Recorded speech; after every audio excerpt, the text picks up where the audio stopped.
ಯತೀಂದ್ರ ಸಂಘಟನೆ ವಿಚಾರವಾಗಿ ಹೇಳಿದ್ದಾರೆ. ಈಗ ಸಿಎಂ ಇದ್ದಾರೆ, ಬದಲಾವಣೆ ಚರ್ಚೆ ಇಲ್ಲ. ಕ್ರಾಂತಿಯಾದರೂ ವಿಪಕ್ಷಗಳಿಗೆ ಲಾಭ ಇಲ್ಲ ಎಂದ ಸಾಹುಕಾರ.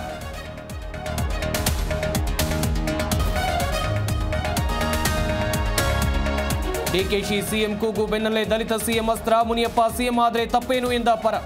ದಲಿತ ಸಚಿವರಿಂದ ಶಕ್ತಿ ಸಮಾವೇಶಕ್ಕೆ ಚಿಂತನೆ.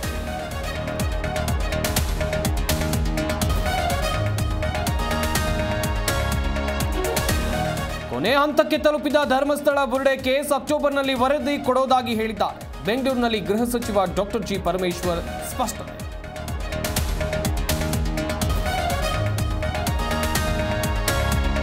ರಮೇಶ್ ಕತ್ತಿ ವಿರುದ್ಧ ವಾಲ್ಮೀಕಿ ಆಕ್ರೋಶ. ಮಂಡ್ಯ ಬಾಗಲಕೋಟೆಯಲ್ಲಿ ಸತೀಶ್ ಬೆಂಬಲಿಗರ ಹೋರಾಟ. ಜಾತಿ ನಿಂದನೆ ಆರೋಪದಡಿ ಬಂಧನಕ್ಕೆ ಆಗ್ರಹ.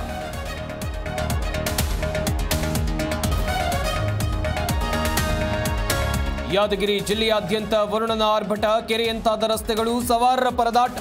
ರಾಜ್ಯದಲ್ಲಿ ಇನ್ನೆರಡು ದಿನ ಭಾರೀ ಮಳೆ ಮುನ್ಸೂಚನೆ.